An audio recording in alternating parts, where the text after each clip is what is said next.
this show on Senor Road. All right. Well, good morning, everyone. My name is Will McPhee, president of System Support, managed IT provider out of Marshfield, Massachusetts. And today I want to talk about co-managed IT. We're here in February of 2026 while we're recording this, fresh off of the blizzard of 2026. So it's a pretty interesting dynamic of, clients that we're taking care of completely versus some of the folks who have internal resources. And we've heard a lot about what this term co-managed might mean. What does a good co-managed look like? And what we wanted to talk about today was being able to really dive into what co-managed is, what type of organizations it might make sense for, and how that model really works. So, overwhelmingly for an IT dilemma, this should not really surprise anybody that costs are just going up across the board. Either software vendors raising prices in the double digits, anywhere from 8 to 15%. There are more security tools that are required in order to, hey, some new vulnerability and some new requirement is coming down the pike for being able to defend against XYZ, and that requires more scope, more things to do. And with all these rising costs, there's really an unclear return on investment. So, okay, I'm spending another $1,000 a month, but really, what is it that I'm getting? What risk am I handling a sliver of risk? Am I handling a major risk? But as you ask these questions about the unclear ROI, the risk continues to grow, especially as more and more information is in the digital systems, and that the legal system and any regulatory bodies are starting to get a little more mature of figuring out how to really hold folks responsible if something does go wrong. And, a lot of business owners and management teams, they go out, and there are a couple things that are really easy to learn how to manage. It's really easy to learn how to manage a bookkeeper. You look at a finance department and you look at the bank accounts, and it's a pretty easy thing to start saying, is this a good job or is this a bad job? You look at a, profit and loss or a balance statement or a balance sheet or a profit and loss statement, and, you can pretty quickly tell how the bookkeeper's doing. But IT is a little tougher. How do you tell that they're doing a good job? How do you look at any form of reporting for IT to say, yeah, things are actually going pretty well? Is it purely based on, have I gotten any complaints recently? So, IT has always kind of been a mystical dark art, and it's very difficult to manage as expert in that field to know whether they're doing a good job or not. Because if you're the CEO of a manufacturing firm and you've got everything from shipping logistics, the actual issues on the floor, arguing with vendors, trying to source components, the IT portion is probably the last thing on your docket to try and figure out whether that's doing a good job or not. You can very easily tell if the manufacturing floor, how many units, KPIs are really easy, but IT can very quickly become it's working, good, awesome, without really appreciating how the risks might be growing in that field. Also, too, hammering home more on manufacturing firms, but this could also go for larger healthcare firms or even large law offices. Chances are, if you do finally hire an IT expert, it's probably a really small team. Might be one or two, might be one guy. Guy is a gender neutral term. Might be one person, might be one senior person, one junior person, and then that small team is busy. They're doing everything from fixing a printer, and they're frankly constantly firefighting because an issue will come up. It's their job to fix it, and they keep going.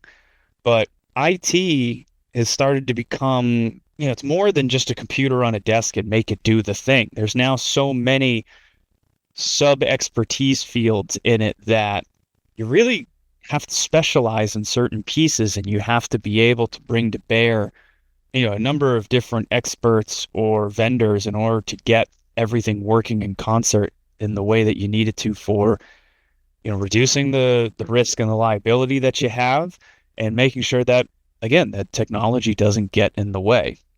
So if the IT team is constantly firefighting and fixing printers and trying to onboard this machine, and oh, by the way, I need you to do this, they might be spread a mile wide and 3 inches deep. And I love this term because I think the health field has a lot of comparisons to the IT field in that, there are so many different, health is a very broad term, especially in taking care of the human body. But your oncologist can't also be a dentist, an OBGYN, a dermatologist, and a general practitioner. And frankly, your dentist should not be treating your cancer. So you've got this problem of, you have this one expert, and maybe he is the general practitioner, or maybe he's a little better at this type of expertise, but asking them to constantly stack these expertise on top of them, there's only 24 hours in a day, and they're an employee like anything else. You can't make them work 24/7. And then continuing on, even for that one single, if that single IT person is mostly performing reactive work, printer breaks, the usual degradation of any type of system, they might be more than capable, perfectly, highly intelligent, always on the ball, but they don't have the space to be able to sit down and, figuring out what is a new way that somebody might be able to attack us, and is the security tools configured properly? And I was supposed to do that today, but Mary's printer broke, and she's the one who has to print the checks, and that's business critical if I ever heard of it. And couple all that with compliance. Is the thing set up to be able to, hey, manufacturing firm, we want to start selling in a different space, and it requires that we meet these new compliance requirements? And hey, it turns out the dirty secret is a lot of stuff is duct tape and bubble gum again, because I'm one person trying to be able to do the job of a team of four.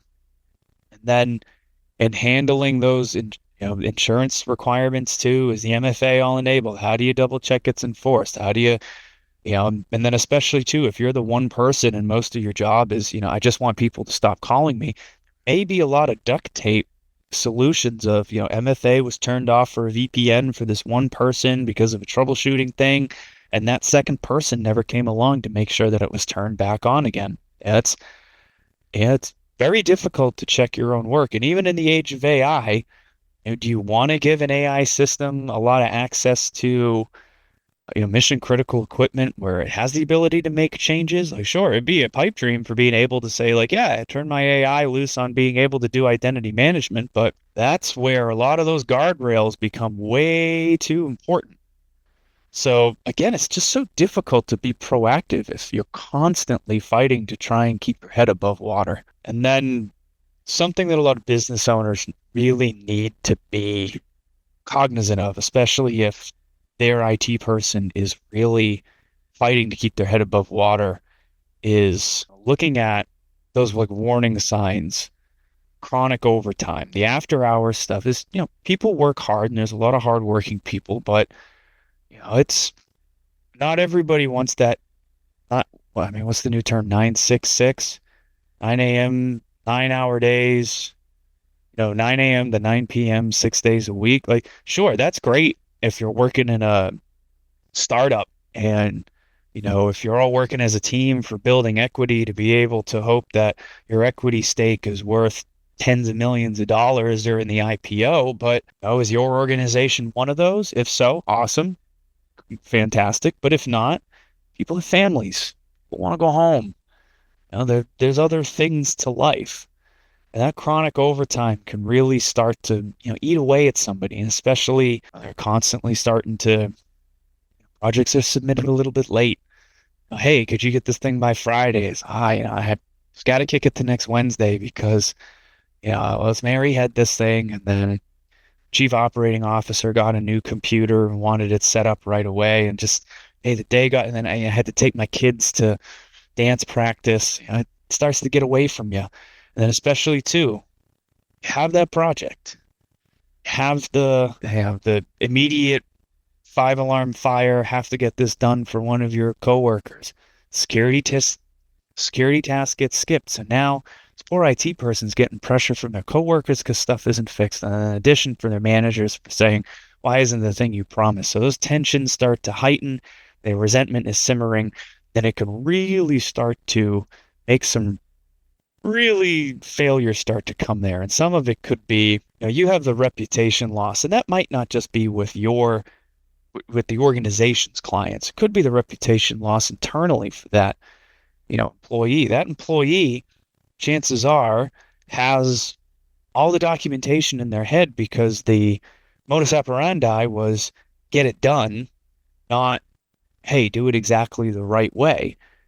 And so maybe they don't document things because there's nobody else that has to come and check what the admin password for the camera system is, or, hey, what is the IP address, the static IP address that was set for the QuickBooks server or anything like that. So you start building in these failures, especially in the single IT person realm of just, you can have some serious downtime because everything just depends on that one person. If something happens to that one person, what's gonna there might not be any coming out of it, because I'm dealing with this with a camera vendor right now that an employee had set up a login to a camera system, and in doing that, password got lost. So now this client can't get into the camera system, and so we've been bothering the security company. And what happens if they had an event at this site and then they can't get to the cameras? And it just turns into this, just somebody's just overworked. I mean, just overwhelming. All these things of harm in internal culture and all these costs is just really all just comes down to the fact that one person or two people are just stretched beyond their limits, and maybe they brought up something that was a problem. This happens on any type of team, that they said, I'm having issues. I can't get the time off that I need. And they just, maybe they've been burned before because they brought something up and they have a hesitation to escalate. And so now the leadership isn't being made aware of, hey, you realize that this critical system doesn't have a backup because I brought you a question about backup for this other system, and your response was it was way too expensive and we don't have that kind of budget and this is ridiculous. And maybe that conversation happened 3 years ago when times were really tight, but it made such a mark on the internal staff that they don't know that, hey, things have changed, but all they remember is that conversation and being berated maybe in front of other folks in a budget meeting. And now they're hesitant to bring that type of stuff up. And so they just say, I'm not going to bring it up to you because you're just going to dismiss me. So again, just that it really comes to, which from the nuclear world, and I'm hammering this point home just because business leaders really need to understand this, that single points of failure anywhere in your business are just unbelievably destructive. And I mean, this point was hammered home when I was in the nuclear industry of just, you can't have this one device, this one system, this one component that if it goes, the whole thing suddenly becomes a huge, huge problem. I mean, great example is the 3 Mile Island accident. It was a single valve there was a single valve on a tank that held overflow for the coolant. So it was a pressure regulator for the reactor, and one valve stuck open. That one valve sticking open suddenly made the instruments not be able to read correctly, and the tank filled up, and they completely lost control of the ability to cool the reactor, and they were bleeding coolant, and they had no idea. And that's a nuclear example of a single point of failure. But in your business, you can have the same thing if one person holds the keys to the kingdom on how to do something. It could be IT. It could be that one person is the one thing, but the risk can be concentrated into it. Now, for here comes the cavalry, kind of the way to fix it. You have a couple options, right? If you've got the 1 to 2 IT people, you could start saying like, all right, you're right. You're right, Max. You are at the max, and we're trying to have you maintain our database, program features for it, redo our website, fix Mary's printer, check the backups of the server. You're right. You have too many roles and responsibilities. Your roles and responsibilities page is 25 pages long, and everyone else at the company is 2.5. You're right. So you got two options.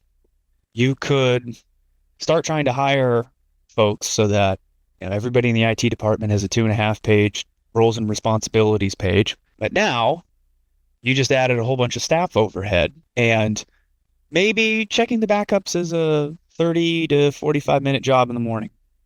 Okay. Maybe fixing a printer, it's not all the time. It's not every day a printer breaks. And if a printer is breaking every day, what proactive fix needs to have happen? So it really starts to evolve into this amorphous blob of, all right, do I really want to try and have this whole department, 6, 7 people that I don't really understand what it is that they do? And there's all the staff overhead, and then all the fun that comes with attempting to manage staff. Or would I rather a vendor and have contract, clearly define what it is that they do? And if the roles and responsibilities is set, I could then, make sure the company I'm working with will handle these jobs. And then this internal resource I can make sure is working on the highest and best use of their time. Maybe what it is that they prefer doing is really being able to better dive into the data and analytics of what it is that you have for your ticketing system or something like that internally. And then that way, some of the pretty baseline things you can have taken off your plate. And this is where co-managed really comes in. So why co-managed? I think the biggest stumbling block we see is that folks think that they're getting replaced. That an internal IT rep sees somebody come in and goes, I'm getting replaced, I'm going to get fired, the MSP is going to replace all my jobs. No. The idea is support. Maybe it's a way of making sure that, hey, if you do want to take a 2-week vacation, you can. Think of us as a collection of employees to support you. We can answer to, the IT person, and then maybe just the chief operations officer is the second person of, you have an issue with there's one other person to talk to. The partnership can be flexible. What do you want them to do? Do you want just back office stuff? Like, no. We don't want you talking to our employees. It will confuse them. We want you to simply handle a lot of these back office security portions, making sure that the endpoint detection and response is on all the machines, the firewalls are patched, the backups are running. We want you doing just that because it will help limit the scope and balances the cost, but make sure that those, hey, if God forbid we need it, we know the stuff is working. Maybe there's a resource gap. Maybe the internal person is really good at some of the database design and everything else that's there, but, trying to get the network to be appropriately segmented or having the backup grabbing everything, maybe they're a little out of their depth there. So the MSP could bring some resource gaps. Or, another great example is Microsoft 365. Once a quarter, the thing gets an overhaul. So if you're working in just your tenant, you might not see as many of the changes that come down the pike, and maybe there are some new resources or tools available to help fix things, and it's just helps not having to keep up with that one system. And the major benefit that comes out of it too, from that one person, I think you get the higher productivity, right? And especially business owners love it. It's what they want. Obviously, want the highest and best use of our folks. And one of the ways to get the highest and best use out of your staff is that reduced burnout. What is it? Which marketing agency is it? Happy cows make great cheese. I don't really, that's probably a really bad example to employ. Compare IT staff folks to cows, but there's some truth to just people love what they do and they're not constantly under the gun. They put out better work in whatever it is that they do. They remember to have the human touch if it's customer service, or they remember the nuance in what it is that they're supposed to do. And then for the internal resource, because frankly, somebody who's at the office 9 to 5, 5 days a week is definitely going to see the boots on the ground, hear the conversations of what the company is doing, because being perfectly honest, even with an MSP, what we see for strategic focus is mostly what is the direction or industry best practices that you should move towards, right? So in those industry best practices, it might be like, hey, here's how you align with a standard. You get to this standard. That standard allows you to have cheaper insurance rates. But being perfectly honest, even across the MSP world, like an MSP can't constantly redo how it services a client, because otherwise then everything's a custom solution. If everything's a custom solution, you keep coming back to the central problem of how everything is set up is trapped in one or two people's heads. So if everything is done in a standardized manner, you can make it repeatable for the things that should be repeatable, right? There are certain back office things that really shouldn't require crazy engineering. Some examples are, like uh, bookkeeping. There really should not be reinventing the wheel for being able to track payments and performing accounting, right? Filing taxes. Now, taxes are their own animal, and some CPAs have some incredible methods for being able to make what you pay the government very fair. But I don't want my CPA suddenly deviating from certain pieces of tax codes. I want certain things standardized and then being able to tag and bag what it is that I do in the right way. But the more you free up that internal resource to really hear what it is that might make life better for their fellow coworkers, that they can sit there and really get to know their coworkers and the challenges that they're having rather than constantly coming together to fix a printer that refuses to work, allows that internal resource to get that strategic focus. And also too, this one is for the some of the HR and finance folks. Man, how you know it's live? Dang. Give me a second. Apologies for that, folks. Wow. Really dry the past couple days. All right. Back to what I was saying. This is for the HR and operate financial folks. You can avoid the hiring burden, which for HR, as we all know, for hiring someone can just take forever.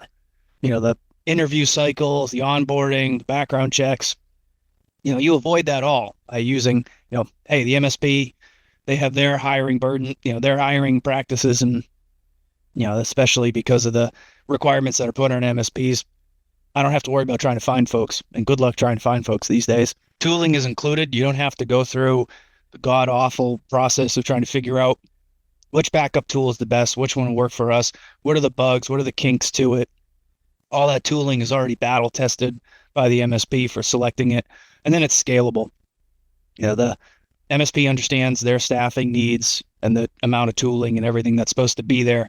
So you can expand and contract as appropriate with the MSP. And then I hinted at this a little bit about deepening expertise within the firm, but also from the MSP portion, showing why it's really good to bring these folks on is that you get access to specialists through the MSP that you don't have to try and find a consultant, figure out if that consultant will, actually fix the problem and be able to address what it is that you have.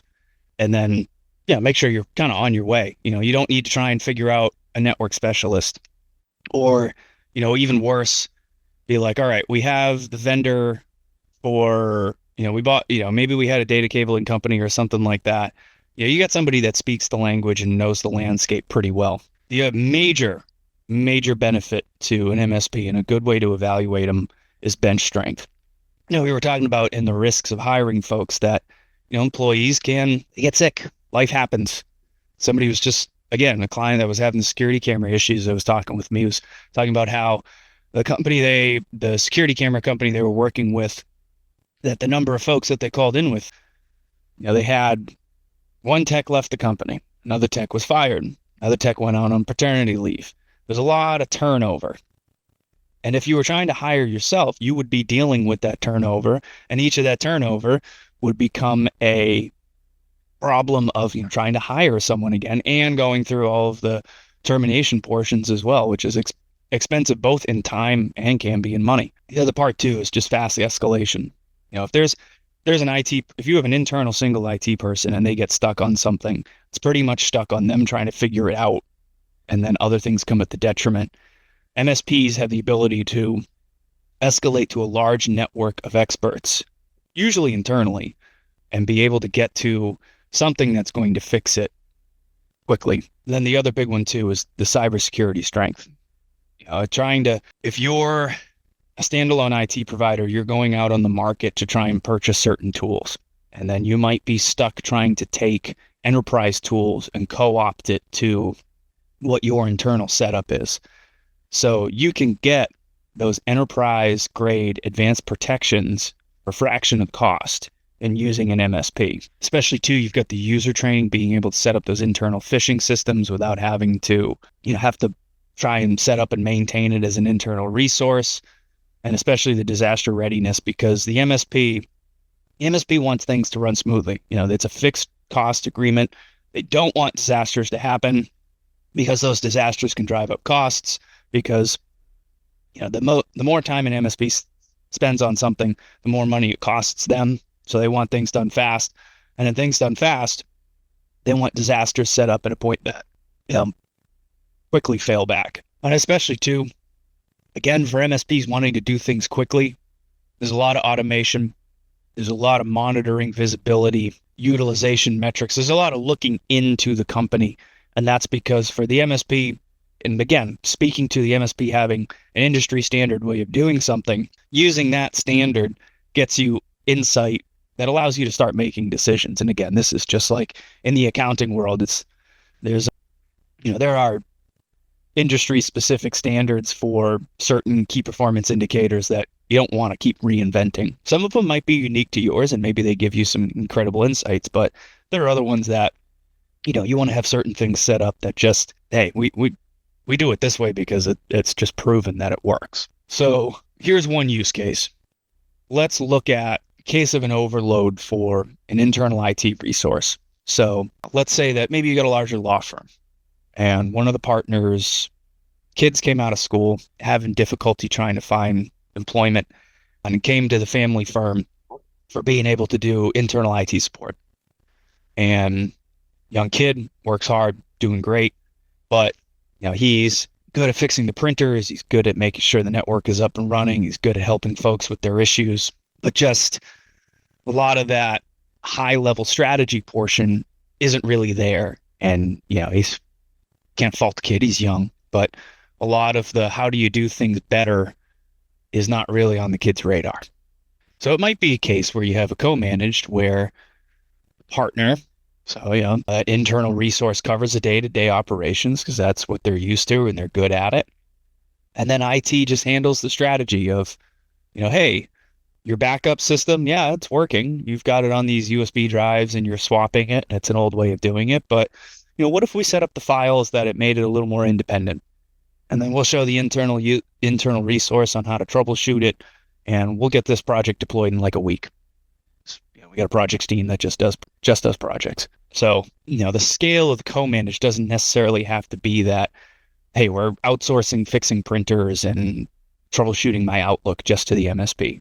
Could be the internal resource is really good at it, and that the external one needs to have the more strategy and the higher level discussions about how do you meet these compliance requirements? How do you, make sure that the disaster recovery plan is met? Things like that. Next use case could be just skills gap. So maybe you're at, you've got a manufacturing firm and you've got, somebody's been in the IT field for a while and they're able to fix things and spin up internal resources. They can spin servers up and backup is good. They have their own internal, they're using open source tools to be able to spin over backups, but, security could leave some questions of, like, hey, that you're using just an antivirus at all the computers. Like, is it aggregating logs anywhere? Is there anything that's watching your email system for any events? So you could have a scenario where internally they're fixing things and getting things deployed quickly, but it's just not, maybe there's some serious risk that needs to be addressed and it would just be too much for the internal resource to be able to try and evaluate, deploy, and maintain. The next one could be scaling. I mentioned about hiring folks, and maybe you're really good at figuring out, hey, we can really get a lot of folks that are good at this portion, but we just are rapidly outgrowing the ability to have our one internal IT person handle the fact that we're onboarding 20 call center folks a day, like 20 call center folks a month. We just really need help for the ability to get folks set up and then if their system isn't working, making sure that stuff gets fixed. So if you're lucky enough to be experiencing rapid growth and you just need things standardized and allow you to scale and make it an afterthought for part of your HR process, scaling is another great part for co-manage, that your internal resource focuses on maybe some cool tools, internal development, but we need somebody that gets stuff out quickly, standardized to allow us to grow quick. Now, we've talked about a couple scenarios where it's a great fit, but what about where it might not be a great idea. And where we've seen it really become problematic is if there are, unfortunately, in the IT world, and like any field, sometimes there can be some pretty big egos. And in that, you can run into problems where IT sees it as their domain. And having, I mentioned before that the co-managed is a partnership, it's support, it's not there to replace. But some folks might think, still can't get rid of that little voice in the back of their head that says they're coming for my job. And they might resist it, might try and find ways to make things a little more difficult. Maybe they don't want to resist the partnership and maybe they've been a lone wolf for too long and forgot what it means to be on a team or play like a team. The other problem too is if leadership just doesn't understand what it takes to do it right. And underinvesting can be a serious problem. And I know folks in my industry love to blame certain types of businesses that chronically underinvest, but I think more it has to do with the leadership and whether they have an open mindset or a closed mindset. And I think the closed mindset ones really is where I think a precursor to where leadership might underinvest in a co-managed IT, and then seeing this partnership as something that allows to augment. Or maybe the underinvestment is, we'll just hire the MSP and fire the internal person. And then the fired internal person says, wow, I don't owe these people anything. And so I'm not going to help them on the way out the door. And I've seen that too. For where in a large organization, somebody announces that they're leaving in 30 days and the level of documentation and notes they leave is nil. And it is a very complicated, very large, sprawling system. And a ton of things are not done. So seeing the underinvestment problem as well. So when you're thinking about costs for co-managed, I've gone over a lot here. And of course, price is always a part of it because chances are your internal person, you're probably paying them pretty well. But something to think about is, I was talking about taking those roles and responsibilities, chopping it down to 2.5 pages. If you were to try and take those roles and responsibilities and had it in terms of full-time employees, the comparison becomes very quickly of the monthly cost for the MSP or the annual cost could be a fraction of a full-time employee, but might be providing the services of a full-time employee and a half, or even 2 full-time employees. So really in the co-managed situation, the MSP, because an organization is already mature enough to hire a dedicated staff member, evaluation of these type of partnerships needs to be made in comparison to full-time employees. And it might not need to be 24/7. If the size of your firm and the type of your firm does have that, makes sense. But it's not always a necessity, and that can help decrease costs a little bit. One thing to note too, monitoring is not resolution. So you do want to make sure in who you're picking that looking at the services that you don't want the MSP to all of a sudden destroy the relationship with the internal resource by being very good at finding all the problems, but then not having anything tied to fixing it for them and saying that, wow, look at this. Because now all of a sudden, the internal resource has someone that's just making up work for them. And I can't imagine that makes anyone on the planet happy. So you've got that. You also want to make sure there's continuity for projects.